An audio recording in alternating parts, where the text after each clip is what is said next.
देवघर वाले से कि उज्जैन जाओ तो इतना बड़ा शिवलिंग है। बोलो सही है कि गलत है?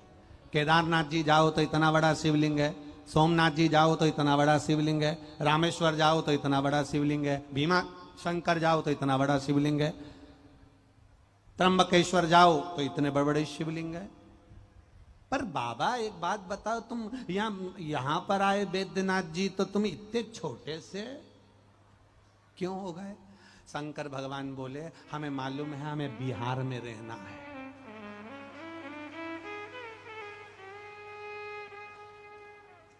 बिहार में रहना, और बिहार का एक नियम है, बिहार का एक नियम है, जो छोटा बनकर रहता है वो दुनिया पर राज कर जाता है। से एक बात कहे थे पहले भी कथा में, आज फिर कह रहा है। दुख आए, तकलीफ आई, कष्ट आया, मन उदास है, अच्छा नहीं लग रहा, शंकर जी के मंदिर में जहां नंदी बैठा है उस नंदी के पास बैठकर उसका चरण पकड़कर शंकर के शिवलिंग का दर्शन करो थोड़ी सी देर। हम आधा घंटा भी नहीं कहेंगे कि आधा घंटा मंदिर में बैठना, हम आपसे यह भी नहीं कहेंगे कि तुम 1 घंटा मंदिर में बैठना, 5 मिनट भी बैठना तो शंकर भगवान के मंदिर में। जब तुम्हारा हृदय दुखी हो जाए, तुम्हारे भीतर तुम्हें लगे कि आज मुझे अच्छा नहीं लग रहा, बहुत दुनिया के लोगों ने मेरे साथ बुरा कर दिया, मैं कष्ट में हूं, मेरा काम नहीं हो रहा, मेरी तकलीफें बढ़ती चली जा रही, तब शंकर के उस नंदीश्वर महादेव का नाम स्मरण कर कर शंकर के शिवलिंग का दर्शन नंदी के पास बैठकर करिए। उसका फल आपको जो मिलेगा आप जिंदगी भर नहीं भूल पाओगे कि फल क्या। कोई मानव नहीं जन्मा संसार सागर में जिसके शरीर में शिवलिंग का स्थान नहीं हो, ऐसा कोई मानव नहीं जन्मा संसार सागर। अगर किसी से कहा जाता है कि हमारे शरीर में शिवलिंग है, हमारे शरीर में शिवलिंग है?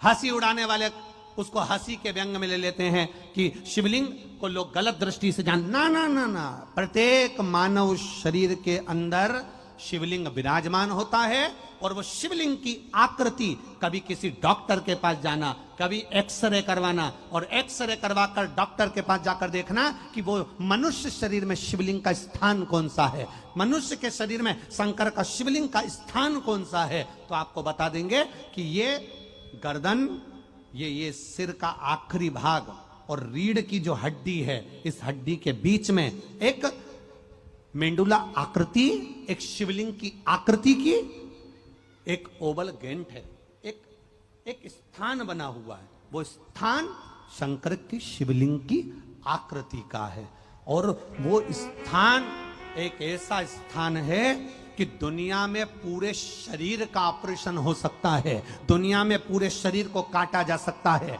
दुनिया में पूरे शरीर को विच्छेदित किया जा सकता है, दुनिया में पूरे शरीर को ऑपरेट किया जा सकता है, ऑपरेशन किया जा सकता है, पर सिर के नीचे से और रीढ़ की हड्डी के बीच में जो स्थान होता है, जिसको शंकर भगवान का स्वरूप सुंदर मेंडुला स्थान कहते हैं, उसका ऑपरेशन कभी जिंदगी में नहीं हो सकता।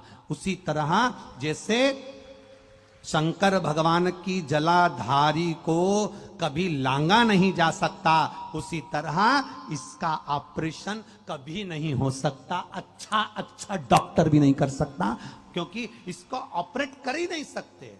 तो शंकर जी के मंदिर में जाकर हमें मिलता क्या है? शिव महापुराण की कथा कहती है, जब हम शिव के मंदिर में प्रवेश करते हैं तो सामने रखे शिवलिंग से हमारा मेंडुला आकृति जो शिवलिंग है उसमें एनर्जी मिलती है, एक कंपन होता है, वो कंपन से हमारे कार्य अपने आप बुद्धि के द्वारा सफल होना चालू हो जाते हैं। शंकर के मंदिर से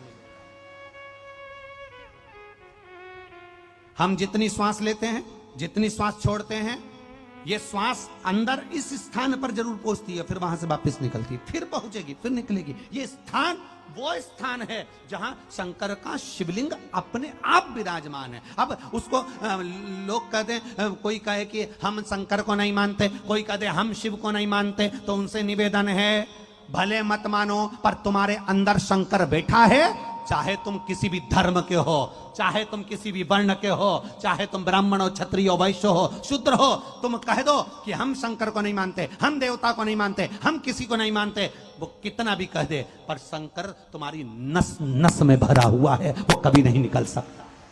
व्यासपीठ से कहने में पीछे नहीं हटेंगे। अगर यहां तक कहेंगे, कोई मरीज को भी देखने जा रहे हो, हॉस्पिटल में आपके रिश्तेदारों को देखने जा रहे हो, किसी के घर पर किसी बुजुर्ग को, किसी मरीज को देखने जा रहे हो, तो निवेदन है, उसके सामने जब खड़े हो, जब बात पूरी हो जाए या बात चालू हो, उससे पहले उस मरीज के लिए, ठीक होने के लिए, अपनी दृष्टि से उसको देखते देखते श्री शिवाय नमस्तुभ्यम, श्री शिवाय नमस्तुभ्यम, श्री शिवाय नमस्तुभ्यम, श्री शिवाय नमस्तुभ्यम 5 बार बोल लो और बाबा से प्रार्थना करो।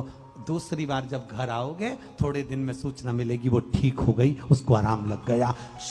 जब कभी लगे आपके जीवन में कि मेरे कष्ट का जीवन चल रहा है, कष्ट का, एक बेलपत्र अशोक सुंदरी वाली जगह पर, इस डंडी का मुख शिवलिंग की ओर हो। किस ओर हो?